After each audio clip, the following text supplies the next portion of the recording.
Can I build a designer toy with zero experience, completely from scratch, and for free?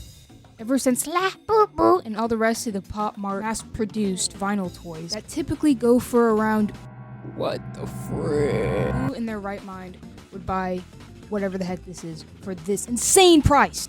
I, for one, was not having it, so I decided, what if I just made my own? And I did, in under 24 hours.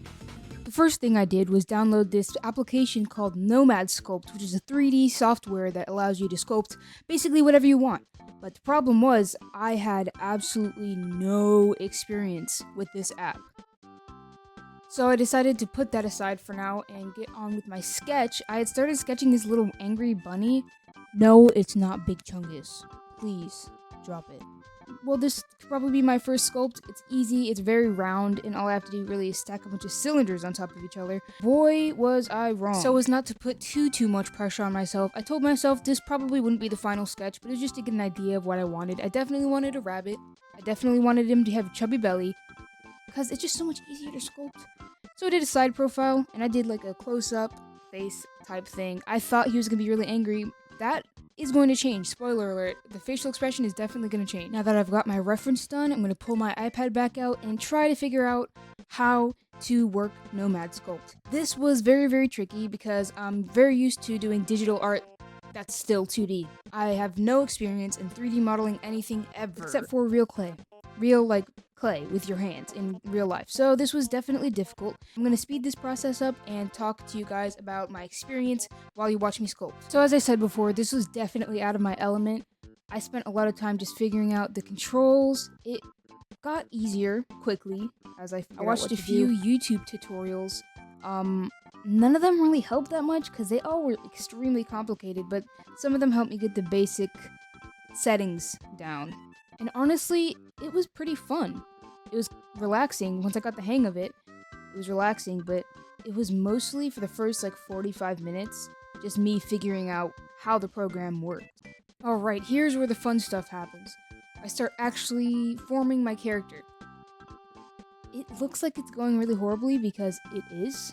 I made this super cursed thing that you're about to see in a few seconds on the way, and it was disturbing.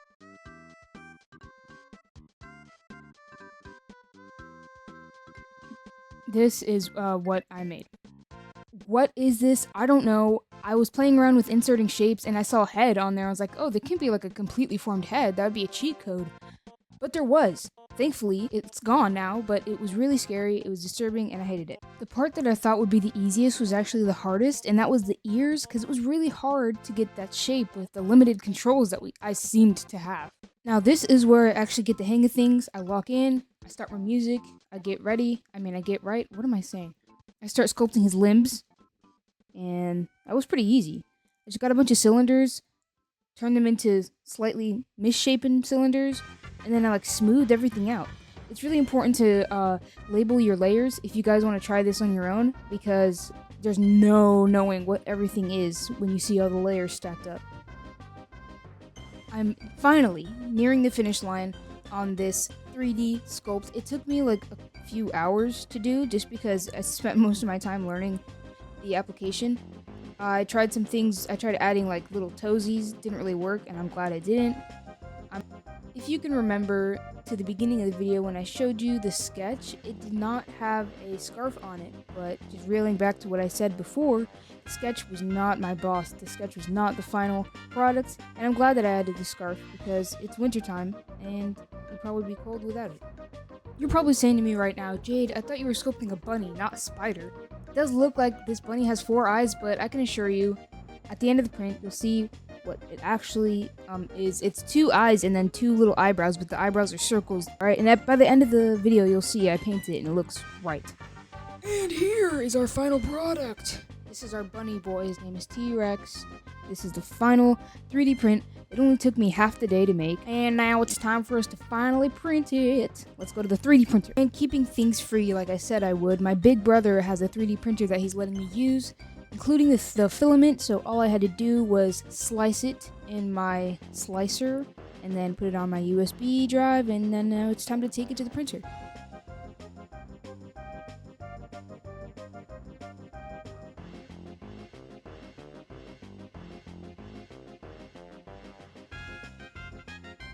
Now that T-Rex is out of the oven, it's time to take the supports off, which is like my favorite part of every 3D print because it's so satisfying.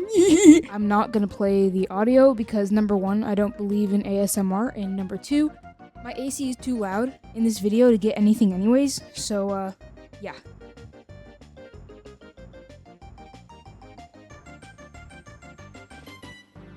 Now it's time for a painting speed round. I just primed him, and yeah, he's ready for paint, so let's just speed through this. Most of the painting in this is out of frame, so I make what I can do with what I can do with what?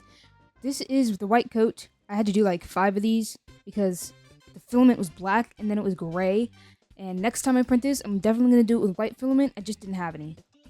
After the several layers of white, I slapped on some red. Completely off camera because who cares if I'm making a YouTube video? Nobody cares if I'm making a YouTube video. It's still gonna be out of frame. Wow, good job me getting like the last 2 seconds of me painting the red scarf out of frame. It's still out of frame. It's still out of frame. This is why I make gym videos instead of art videos because I move around apparently so freaking much when I do any sort of painting or any sort of hands-on project. I decided to be an overachiever and paint some yellow stripes on my scarf because why not make it harder for myself? Gryffindor colors. I'm not even a Gryffindor, I'm a Hufflepuff. But you know what? Maybe I'm being a little too hard on myself because it does turn out great. No spoilers. Then I ever so quickly go in with some pink paint, completely off camera, and out of focus. Who is this YouTuber? Why do they suck? Just kidding, I love my content and I hope you do too. Anyways, pink on the cheeks, pink also in the ears. I quickly want to mention that in between my layers of painting, I microwaved this little T-Rex with air. My loud AC unit finally came to use for something. This just speeds the drying process of the paint up faster, like 10 times faster, so I'm glad I figured that out. After the first coat of varnish, I realized that there were some cracks in the paint, so I fixed that up real quick, and then it was time for the glamour shots.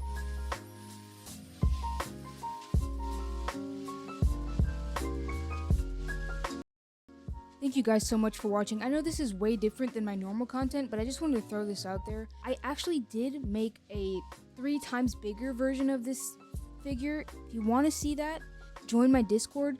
The link is down in the description. But until next time, maidens, we're back to our regularly scheduled content now.